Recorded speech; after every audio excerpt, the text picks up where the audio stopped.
شرک کیا ہے؟ کوئی بھی انسان جو اللہ تعالیٰ کی ذات کے علاوہ اللہ تعالیٰ کی مخلوقات میں سے کسی مخلوق کی عبادت کرتا ہے، چاہے وہ کوئی پتھر ہو، پتھر سے بنا ہوا مجسمہ ہو، انسان ہو، سورج ہو، چاند ہو، آگ ہو، کسی بھی چیز کی عبادت کرتا ہے اللہ تعالیٰ کی ذات کے علاوہ، تو گویا وہ شرک کر رہا ہے۔ اور اللہ تعالیٰ فرماتا ہے کہ اللہ تعالیٰ ہر گناہ معاف کر سکتا ہے لیکن شرک معاف نہیں کر سکتا۔ اس سے یہ بات بھی ثابت ہوتی ہے کہ ہم لوگ اتنے خوش قسمت ہیں کہ ہمیں یہ خوبصورت دین تحفے میں ملا، ہمیں اس کے لیے مشقت نہیں کرنی پڑی۔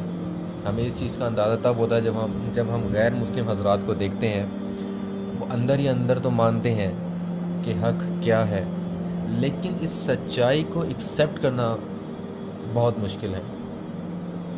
کوئی بھی انسان جس کا بیک گراؤنڈ غیر مسلم کنٹریز سے منسلک ہے، یا اس نے آنکھ کھولی تو اس نے پایا کہ اس کی آنکھ ایک غیر مسلم گھرانے میں کھلی، تو اس کے لیے اسلام کو ایکسیپٹ کرنا بہت مشکل ہے۔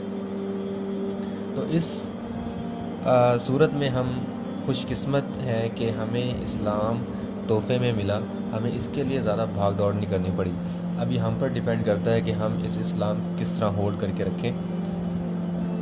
شرک کی اگر بات کریں تو ضروری نہیں ہے کہ غیر مسلم حضرات ہی شرک کر رہے ہیں۔ کافی سارے حضرات ایسے ہیں ہماری اپنی کمیونٹی میں، مسلم کمیونٹی میں، جو شرک کر رہے ہیں۔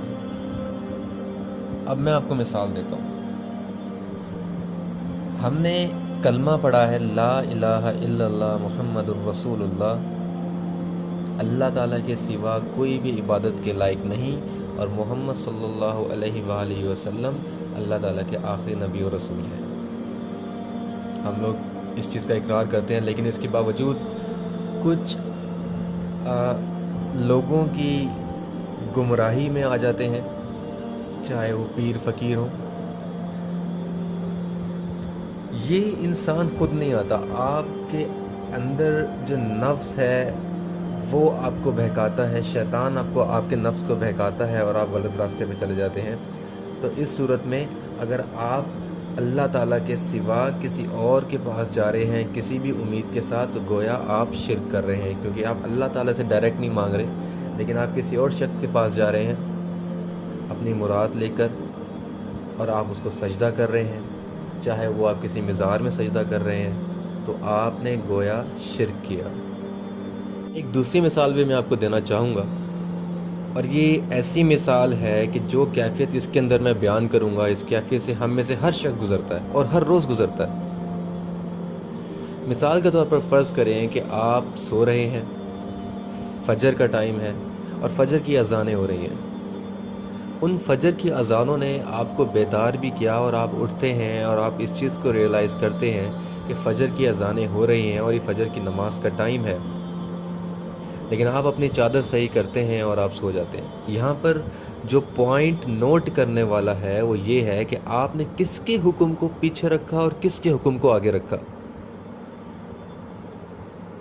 اگر آپ وائس ہیں، اگر آپ اپنے ساتھ سنسیئر ہیں، تو آپ اس چیز کو بالکل قبول کریں گے کہ آپ نے اللہ تعالیٰ کے حکم کو پیچھے رکھا اور اپنے آرام کو، اپنے سکون کو اور شیطان کے حکم کو آگے رکھا۔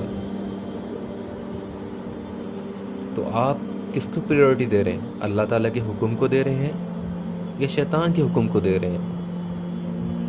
اگر تو آپ شیطان کے حکم کو پریورٹی دے رہے ہیں تو اس کا مطلب کیا ہوا کہ آپ اللہ تعالیٰ کی نہیں سن رہے، شیطان کی سن رہے ہیں۔ تو یہ شرک نہیں ہے تو کیا ہے؟